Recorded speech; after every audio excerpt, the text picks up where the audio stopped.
let's get started. So let me just take a moment just to introduce myself, let you all know who I am and who is here with us today.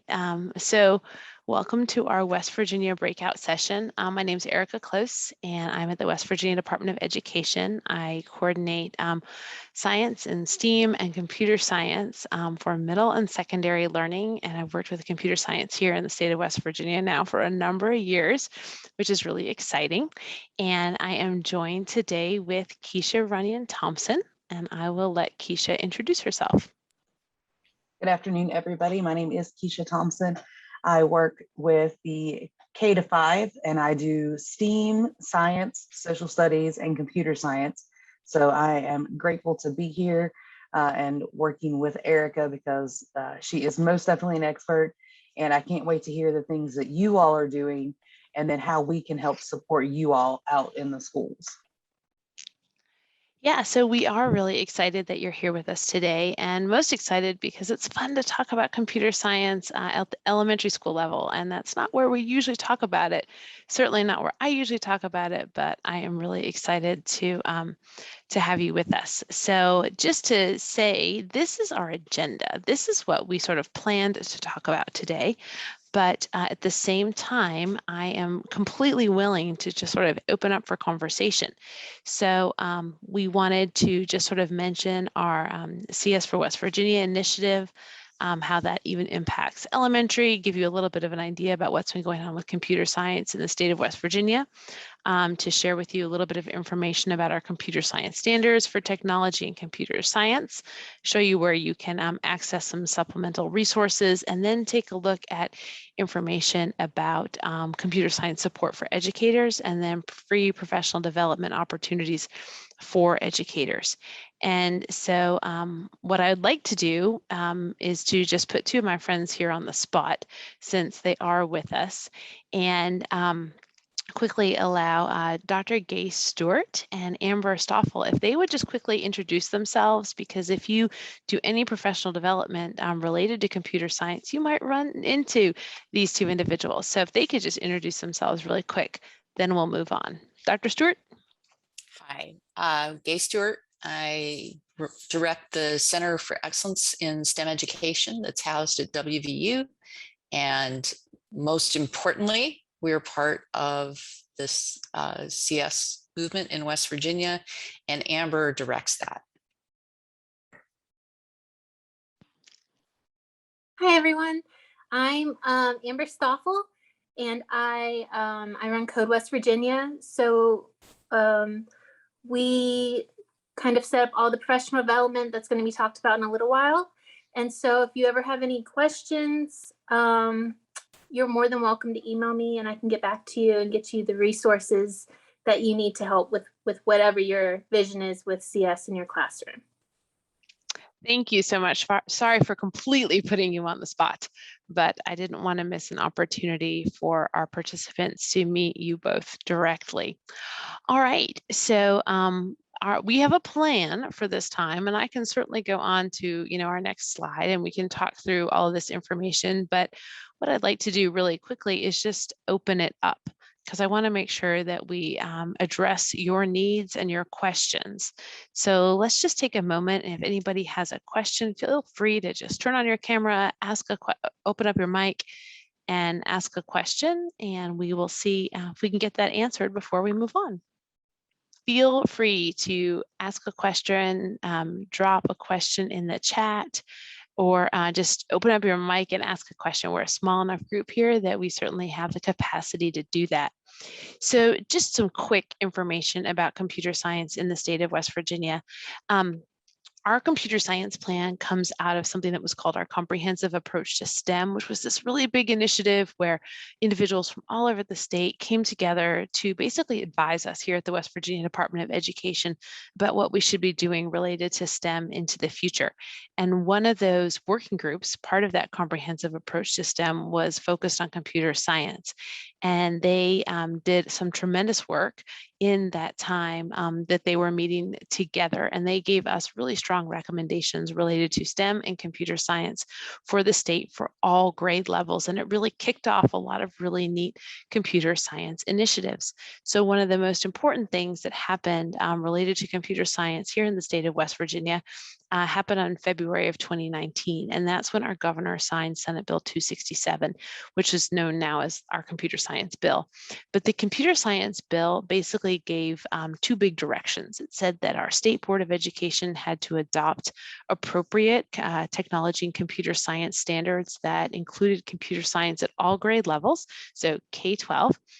And then also that the West Virginia Department of Education would come up with a plan for essentially training educators to meet those directives that we have computer science at every grade level. So both of those needs were met, and we completed both of those tasks pretty quickly. So we're really excited. So we have this goal that by 2022 or maybe 2023, because we know we sort of lost a year here, we want all schools in the state of West Virginia, K-12, to offer what we consider appropriate opportunities for students, where they can develop age-appropriate competencies in computer science. And we want our students to all have access to an educator that's trained in computer science. And that's a big lift, but it's not one that we don't have the capacity to take care of. So when we're talking about like computer science in the state, we have some really specific goals, but all of those goals are aligned to policies. So if you take a look at policy 2520.14, that's our technology and computer science policy. It basically says that even at K-5, all students should be exposed to both technology and to introductory computer science. We want to ensure that our middle school students are offered a computer science course, and that our middle school students and our high school teachers have access to a trained educator in computer science. And then we want to have our elementary school students really have access. That's our goal, is elementary is access. So our big goal is that all elementary schools will have a teacher that's trained in computer science at all grade levels, and that is huge. But we also know that if we want computer science to really infiltrate the state, we need to have our educators have that preparation. It would be great if every elementary school educator had training in computer science, but our initial goal is that we have one at every grade level in every school who can act as that supportive individual for all of their peer educators. And then our other big goal is that every student in high school is offered a computer science course. So if you are at all familiar with your computer science and technology standards in that policy, you know that that policy has two sections. It's got a technology section, which is literally like, what's a computer, how to use a mouse, how to behave appropriately on technology, and like when you're on the internet, things like that. And then there are the computer science standards. And the computer science standards are different than the technology standards. They're about thinking. They're about how computer scientists think. They're about these computational thinking skills that we want all students to develop. When you're in elementary school, for K-5, those standards really relate to these really foundational computing concepts. It's not asking every student to be developing, programs and things like that. It's teaching kids how to think, all of which transfers into all of their other coursework as well. And then when we move into middle school, our students start to perform analysis and do more intense computer science and some actual coding. And then when we get into grades 9 through 12, we really allow our students to explore and understand what it means essentially to be a computer scientist. So when we're looking at those technology standards, we have a number of clusters, and these are about using technology and using technology appropriately and using technology to convey information and to communicate, those sorts of things. And then when we get into computer science standards, we're actually asking students to understand like programs and algorithms, how computer science impacts their world and the world around them, and then what it means to be like a computational thinker. So they're different, but they're very accessible for our K-5 students. They're accessible for our educators. All right, when we're talking about computer science, one of the things that we have found is that in a lot of capacities, a lot of our educators already teach some aspect of computer science. For example, these computational thinking skills. So if we are teaching students how to create, step-by-step processes for something, we're already introducing them to the world of algorithms. We just don't think that way. If we're asking students to break apart a problem into its smaller problems, into its smaller steps, all the steps that need to be created, we're already asking students to essentially do decomposition. We're just not talking about it. When we're asking students to use logical thinking, we do that all the time, but we don't necessarily do it in the context of computer science. So when we do, and when we call those things out, we're already starting to teach computer science. So I included this slide because we want you to be able to see that you may already be doing these things and your educators may already be doing a lot of these things, but we need to fine tune that and get our educators trained and able to actually bring computer science to our students. So I'd like to just pause there and just ask, does anybody have a question or anything that they want to comment or say? We really would love to get to know you all that are on the call. Before I think we have to hop back to the big call right at 4 o'clock.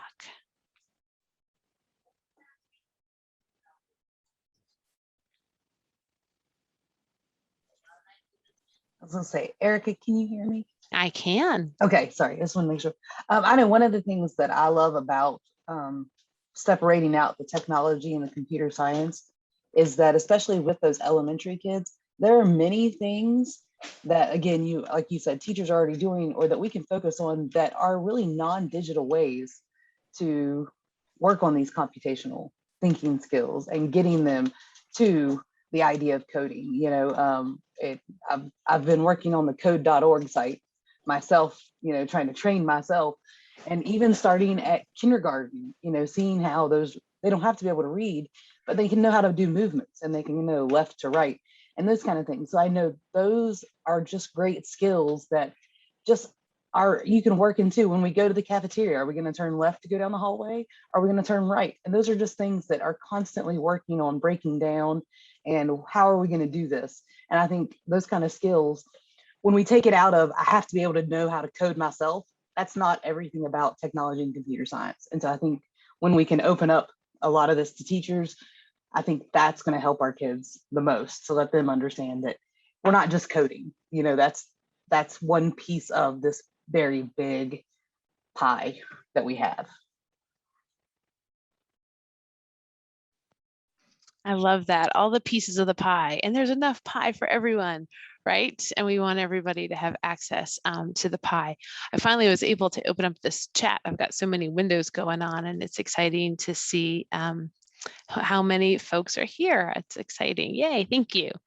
All right, so one of the things that we wanted to share is that there are a lot of opportunities to share computer science with your students that are really pretty easy to implement. And one of the ways, beyond everything that was shared with you earlier, which was kind of amazing, this amazing kit that's coming to you, is one of the things is the hour of code.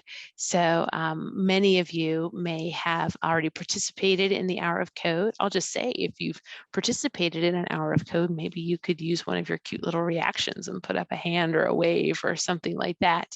But the hour of code is a terrific way to get started in computer science. I know that it was sort of the first thing that I ever did in my classroom with computer science, and it's very accessible. It doesn't require any preparation other than making sure your students have devices or access to a computer lab, things like that. And it's a wonderful way to get students just to see what it means to do some coding. And I've always been so impressed by watching small children work through hour of code exercises and just start seeing their brain working and seeing them actually solving problems and figuring out where the bug is in their program and how to make, whatever it is, to make their robot twirl or to make their Elsa make the right kind of snowflake that they want to make, whatever it might be. But it's a tremendous way to get started. And it's a great way, I think, to have an introduction for your students. What's nice about the Hour of Code tutorials is they don't go away. So if you wanted to actually do an hour of code every week, or even just 15 minutes of coding every week, there's always some little way to get started. I would say if you get into that and you start doing it every week, we would certainly love for you to actually engage with the Hour of Code curriculum and engage with our partners at Code WV to get some training, because then you can get even more support. Another thing that we have is that we do have a partnership at the state level with Girls Who Code. So Girls Who Code is a national organization that works with starting clubs specifically for girls within schools, but at the same time, none of these clubs have to exclude boys. And Girls Who Code has a great sort of explainer on that on their website. But Girls Who Code was started to basically share coding and opportunities in coding with students. And we have a state level partnership with them. So if you were to actually start a club, as long as you go in and when you start your club and you sign up, it'll say, is there an organization you want to affiliate with? If you just search West Virginia, you'll find the West Virginia Department of Education. And if you affiliate with us, you get additional extra support from the Girls Who Code folks. But what's amazing is that when you do start one of those clubs, you immediately get support. You get somebody who can share resources with you, actually someone who actually comes alongside you from Girls Who Code and helps you get through your club for the first 2 years. They have all sorts of wonderful coding activities and initiatives. They have activities that are unplugged. They have activities that are not unplugged. I know that a number of our colleagues in the state of Kentucky actually use this within their schools as a curriculum. So in many of their Kentucky counties, their Girls Who Code curriculum is actually their computer science curriculum for what happens within their schools. And it's a great adaptation of something that was created for one purpose and they're using it for another purpose. At the West Virginia Department of Education, we do have a number of resources that are online. And maybe Keisha, you could drop these 2 links into the chat. There's a page here that is related to all of our computer science stuff. And then we have just another set of resources that we actually put together when folks were teaching remotely. And both of those are really great resources. One of the greatest aspects of our CS4WV is that we do have such a strong professional development partnership. So our partner in providing professional development to our educators is Code WV, which sits at WVU. So Dr. Gay Stewart and Amber make that all possible, but they provide tremendous professional learning. And yes, Donna, they do. So they offer professional learning in grades K through 5, grades 6 through 10, and then 9 through 12. I'm realizing now Donna may have been asking about the links, but if you take a look at those, all of our computer science is on one page. So even though it says middle and secondary, that's just because I sit in the office of middle and secondary, but there are resources there and we're continually adding resources there. I apologize for the background noise. They're doing construction on the floor below us. But there is professional learning available for all grade levels. So if you click that link that Keisha put in there that takes you to Code WV, it will get you to a location where you can sign up for training. And if you wanted to have training for your entire school as an elementary school, you can talk to Amber and Amber can make that happen. So please check that out. All right, well, I want to make sure that we stick to our time. So if anybody has any questions, please feel free to reach out to me or to Keisha Thompson. I'm E. Klose. Keisha is K. Runyon at K-12, and we would love to support you in any way. And if you do anything related to computer science, please share it. Please share it. Please tag us on social media. Dr. Gay Stewart put her email in there. If you have any questions, please feel free to reach out to her. If you want to, hashtag CS4WV, we try to follow what's going on around the state, and we get really excited when things do happen. So I am going to pause and just wanted to ensure we do need to send people back, right, to the main meeting. Okay, so we'll wait. We'll hang out here for just about another minute. If somebody has any question, please feel free to drop that in the chat or just open up your mic and ask us a question. I know that if we, at 4 o'clock, we're supposed to be back in the other big meeting again, because that's where they're going to talk about how this whole, these amazing resources that they're sharing, how that actually works. I just want to hop in with something that's really important. We do not expect elementary teachers to have to be coders. The idea is to be the lead learner in your classroom, having an awesome time, and kids do love this. And, so you don't have to be an expert. We'll make sure you have the support to feel good and get your kids where they need to go. Perfect way to close us out. Thank you. So we invite you all to become the lead learner in your classroom and to share that with your students. All right, so now we all need to go back to our original invitations and head back to our summit. Keisha, do you need to add anything? I was just going to say thank you. And like I said, any questions or anything, just let us know and we will get you whatever help and support we can, because we want all of our kids to be successful and we know you all can help them be that way. All right, we'll see you all back in the main meeting.